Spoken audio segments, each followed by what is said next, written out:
औषध नाही, इंजेक्शन नाही, आता ऑपरेशन शिवाय पाठ आणि मानेच्या दुखण्यापासून आराम मिळवा. NC वेलनेस सेंटर, नवल पेट्रोल पंपासमोर, रेल्वे लाईन, सोलापूर. काय आहेत आपल्या आठवणी? विश्वास बसत नाही आहे की अजितदादा, महाराष्ट्राचे दादा हे आपल्यातून निघून गेले. जेव्हा सकाळी न्यूज आली की प्लेन क्रॅश झाला तेव्हा मनात सगळ्यांनी प्रार्थना केली की त्या प्लेनमध्ये अजितदादा नसावे किंवा उपचारासाठी हॉस्पिटलमध्ये. पण मग काही क्षणानंतर न्यूज आली की दादा त्या क्रॅशमध्ये गेले आणि अंगावर असा शहारा येतो. कारण का एवढे जवळचे संबंध. मला एक लहान बहीण म्हणून नेहमी ते बघायचे. कौटुंबिक नातं होतं. 2 महिन्यापूर्वीच मी माझी बहीण त्यांना आमंत्रण द्यायला गेलेलो माझ्या भाचीच्या लग्नासाठी आणि नेहमी काय ग प्रणिती असं म्हणायचे. मी जेव्हा फोन करायची ढिकले म्हणून त्यांचे PA असायचे. दादांशी बोलायचे, डायरेक्ट दादा बोलायचे. माझ्या मतदारसंघासाठी दादांनी खास निधी पण दिलेली. अजून त्याची कामं आपल्याला होताना दिसत आहेत. मी MLA होती, आमदार होती तेव्हा पण दादा बोलून त्यांना अभिमान वाटला जेव्हा मी पहिल्यांदा निवडून आली आणि नेहमी मला गाईड करायचे की हे असं ते असं. दादांची काम करण्याची पद्धत तुम्हाला सगळ्यांना माहिती आहे. अशी काम करण्याची पद्धत कोणाचीच नाही आहे आजपर्यंत महाराष्ट्रात. डायरेक्ट अधिकाऱ्यांना फोन करणं, डायरेक्ट कार्यकर्त्यांची कामं करणं. कुठेही किती लांब उभा असला तरी बोलवायला हाक मारून बोलवायचे आणि प्रत्येक कार्यकर्त्याच्या मनात, हृदयात दादांनी एक जागा बनवली होती. आज कोणत्याही पक्षाचा असला तरी आज त्याच्या डोळ्यात अश्रू आलेत की दादा महाराष्ट्राचा अजितदादा नाही आहे. 2-3 महिन्यापासून दादा दिल खुलास बिनधास्त म्हणजे जगत होते. जिल्हा परिषद इलेक्शन्स आहेत.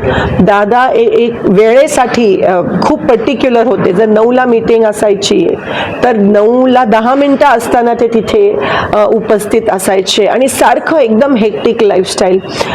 ते ज्या विमानातून गेले, आज त्यांचा तो क्रॅश झाला आणि ते पण बारामतीमध्ये स्वतःच्या गावात क्रॅश होणं, ह्याच्यापेक्षा धक्कादायक काय न्यूज असू शकते. ते विमान, त्याच विमानातून ते सोलापूरला अनेकदा आले. ते त्यांचं नेहमीचं सॉलिड विमान होतं VSR. विमान क्रॅश होणं हे खूप शॉकिंग आहे. चॉपर तरी मी समजू शकते, पण विमान लँडिंगच्या वेळेस क्रॅश होणं नेमकं काय झालं हे कोणालाच माहीत नाही आहे आणि दादा आज आपल्यात नाही आहेत.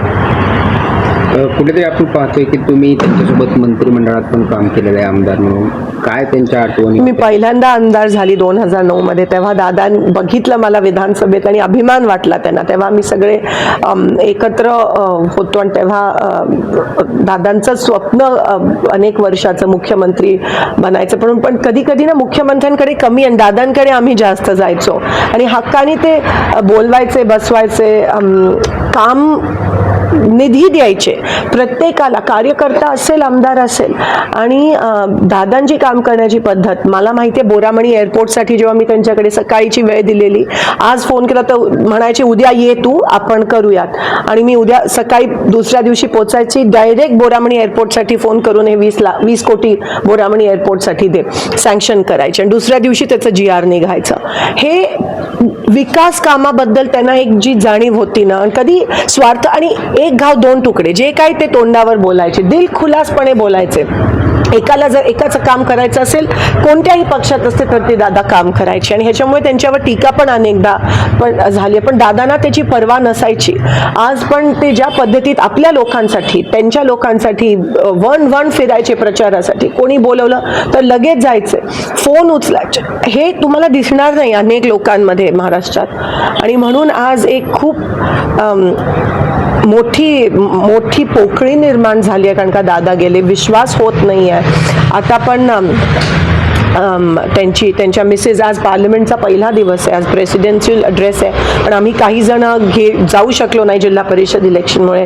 तिथून त्या निघाल्यात आणि पवार साहेब पण मला असं वाटतं तिथून दिल्लीवरून निघाले. सुप्रियाताई आहेत आणि पुण्यात लँड होऊन मग बारामतीला बाय रोड येणार, कारण का बारामती एअरस्पेस बंद आहे. पण मला विश्वास होत नाही. आणि ते त्यांचं विमान म्हणजे जे आपण म्हणतो की ट्विन इंजिन असायला पाहिजे, सॉलिड, ते त्या बाबतीत पर्टिक्युलर होते. आणि क्रॅश होणं बारामतीत, स्वतःच्या गावात, खूप मोठा लॉस महाराष्ट्राचा.